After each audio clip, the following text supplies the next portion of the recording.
Let's talk about how to get rid of swollen legs, ankles, and feet. Mureke tuganire uko mwarwanya kubyimba amaguru, ubugomba mbari n'ibirenge. Uyu mubona ni umunyarubuga Eric Badge.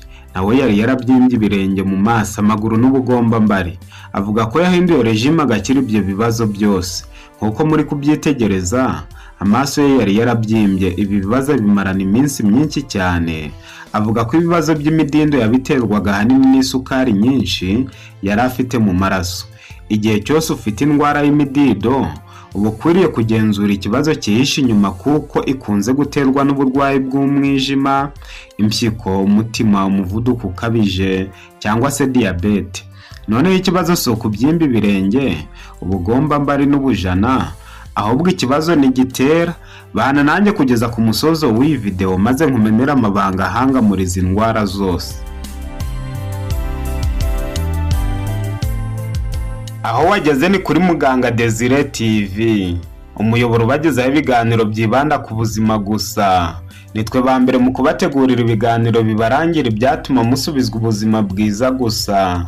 Mwihutire gukanda subscribe n'inzogera mutazongera gucikwa n'ibi biganiro, mutapfa gusanga ahandi atari kuri Muganga Desire TV. Muri ibi biganiro dukunze kuba turi kumwe kandi n'ivuriro rya Relax Life Center rikorera mu mujyi wa Kigali ku Kimironko hafi cyane y'urusengero rwa Foursquare. Nimumfashe dushimire aba bahanga Relax Life Center. Muri uru rugo n'uwazahaye havari injege, bamukorera isuzuma rusange bakareba imikorere y'umubiri, maze abazahajwe na amibe, igifu, umwijima, indwara z'ubuhumekero, ibibazo byo kutuzuza inshingano z'abashakanye, indwara z'imitsi n'izindi, bakazibamururaho bakoresheje inyongeramirire n'ubundi buhanga nka reflexology massage yongera ubwirinzi bw'umubiri, ikarinda na stress. Bafite hydrotherapy machine yirukana ibinure, amaraso agatembera neza, ikaringaniza umubyibuho, ugacukubiri n'indwara zikomeye nka diabete. Hari kandi detoxification isohora imyanda mu mubiri, dore ko burya 30% by'indwara ziterwa n'iyo myanda. Bakagira fitness machine zikangura ibice by'umubiri bidakora neza, bagukorera imbonerahamwe y'imirire ijyanye n'ikibazo ufite, maze mbere yo kugusezerera ukongera ugakorerwa isuzumwa rusange kugira ngo utahe ntacyo utaka. Uvuye kuri gare ya Kimironko utaragera ku rusengero rwa Foursquare Gospel Church, urabona icyapa cy'ikigo Relax Life Center. Telefone ni 0788302368. Iyi nimero iri no kuri WhatsApp. Relax Life Center, inzahura buzima. Ubuzima bwiza nibwo butunzi bukomeye umuntu yatunga, akaba yizeye ko azagubwa neza mu bintu byose. Ibyo wageraho byose nta buzima ufite, wabura umukene uteye agahinda. Iriya mayibobo iryama mu iteme igasinzira neza, igwije amahoro kuruta abakiri baryama mu miturirwa ariko bakarara rwa ntambi babuze ibitotsi. Umukene uryama ku gasamba agasinzira neza, aruta umuherwe uryama ku mufariso uhenze indwara zimuguguna. Gushaka neza ugakora ubukwe bw'igitangaza ntacyo bimaze niba utizeye ko ufite ubuzima bwiza bwazagufasha kwishimana n'umufasha wawe. Dushaka ubuzima nk'abashaka ifeza z'agaciro kenshi, kandi nta handi twabushakira atari mu bimera duturanye nabyo. Bisabyemo imiti myinshi ihanga muri indwara zananiye abaganga baminuje amashuri yo mu isi yose. Mureke twerekeza amaso ku ndwara y'imidindo. Imidido ni indwara ikunze gufata igice cy'amaguru akabyimba cyane. Abaganga basobanura ko mu bitera harimo no kumara igihe kirekire umuntu atambara inkweto. Iyo bigenze bityo, hari udukoko tuva mu butaka tukinjira mu mubiri w'umuntu tukagenda tukangiza imiyoboro y'amazi iba mu maguru, bigatuma y'amazi yo mu maguru mu gice cyo hasi yifunga, ntakomeze gutembera akaguma mu gice cyo hasi. ari nayo mpamvu yirwaye abyimba amaguru. Icyakora ikibazo si ugutambara inkweto gusa, kuko nababwiye iyi ndwara ikunze gukururwa n'izindi ndwara zitandura. Bivuze ko indwara ibarizwa mu gice cy'indwara 20 zititaweho uko bikwiye, zigaragazwa n'umuryango mpuzamahanga wita ku buzima OMS, ibarizwa kandi mu ndwara zitandura. Iyi ndwara ntikwiye kwitiranwa n'amarozi, ahubwo ukwiriye guhita uyifatira ingamba zitajenjetse. Iyo uganiriye n'abarwaye imidindo hirya no hino ku isi, bahuriza ku gahinda baterwa no guhabwa akato n'umuryango, nyamara atari bo bahisemo kuyirwara. umurwayi mutarashatse kwivuga amazina avuga ko imidido yamufashe yiga mu mwaka wa 2 w'amashuri abanza, bituma umuryango we n'inshuti bamunena maze ava mu ishuri. Yaragize ati, umuryango wanjye wageze aho urantererana batangira kunena no kunshunaguza. Ikindi navuga, imidido yatumye mva mu ishuri mbura amahirwe yo kwiga nk'abandi bana. Abantu ntibamenye ko natwe nubwo turwaye turi abantu nk'abandi, bareke kutunena no kutubwira amagambo mabi. Undi murwayi yavuze ko umugabo we yamutaye mu nzu hashutswe n'abandi bantu ngo bituma abaho nabi we n'abana be. Umugabo we yakundaga kumutoteza amubwira ko atameze nk'abandi bagore kubera kurwara imidido. Let's talk about how to get rid of swollen legs, ankles, and feet.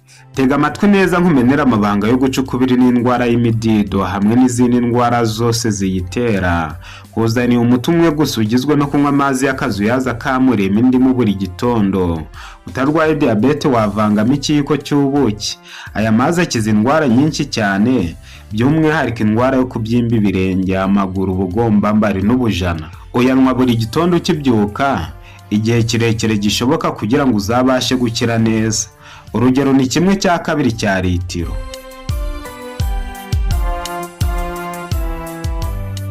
Amagufa y'abantu aragenda mungwa.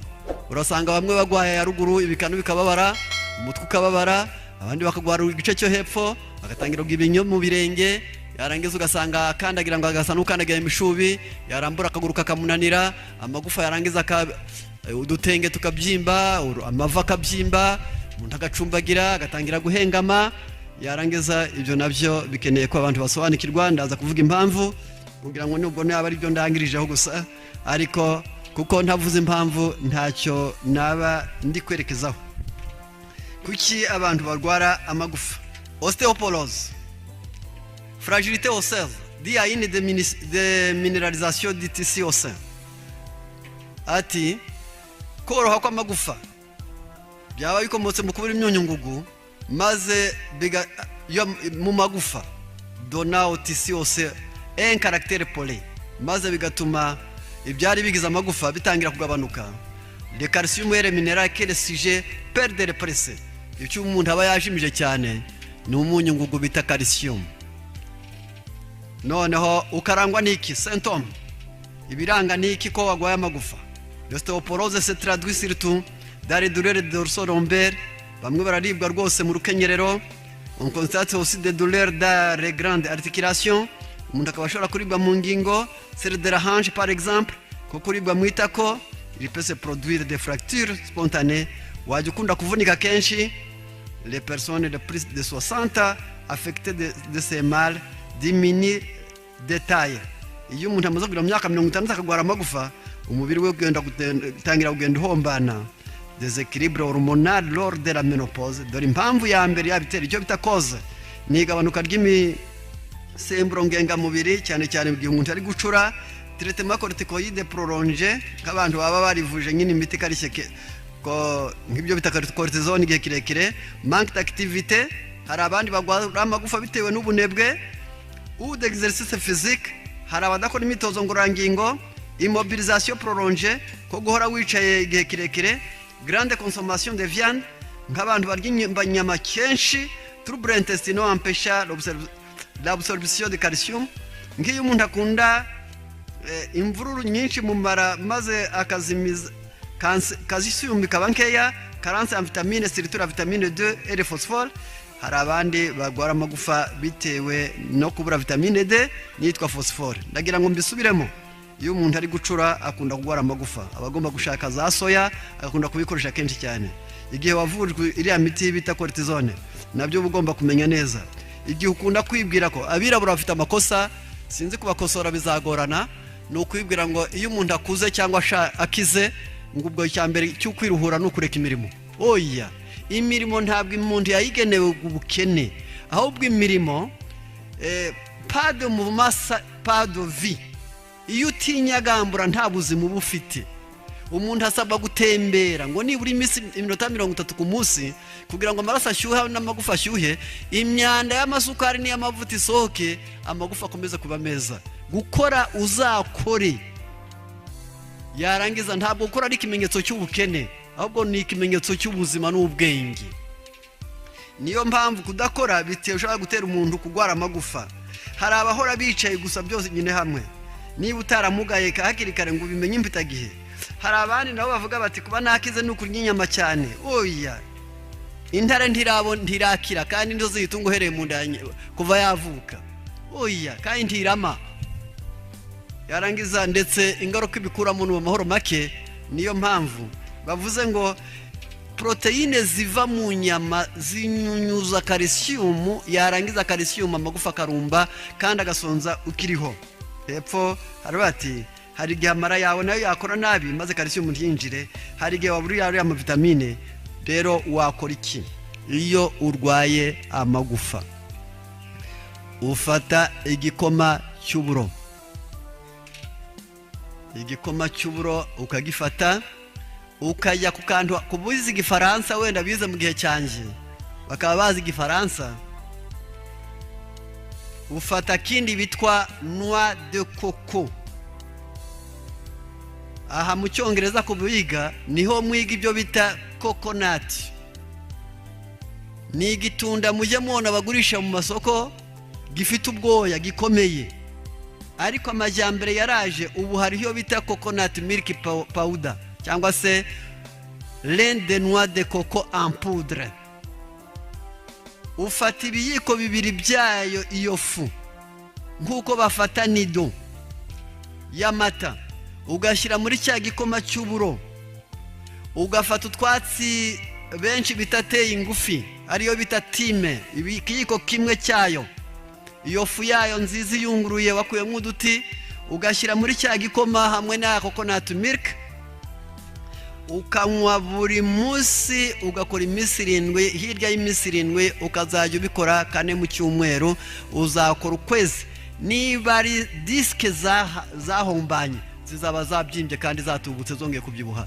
Niba ari vertebre zamaze kumungwa zifite osteoporose zizongera zikomere igufa, ubundi ntibaryongera ahubwo baremeramo irindi iryashaje inyuma rikamera nk'uko umuntu agwara igisebe, maze uruhu inyuma rukavuka amasaza ashira, hakavuka urundi ruhu imbere. Igufa iyo rigaburiye neza wubaka irindi imbere, yarangiza iryuma rishaje rikavaho, yarangiza ukaba muzima. Tubashimiye kuba mubana natwe buri munsi. Mwahisemo neza kuko mwabonye umuyoboro mwiza udahwema kubagezaho ibiganiro biberanye n'ubuzima bwanyu. Mukande subscribe n'inzogera muri benshi, namwe muzagera kuri byinshi. Mbaye mbasezeyeho, tuzongera kubonana muri video y'ubutaha.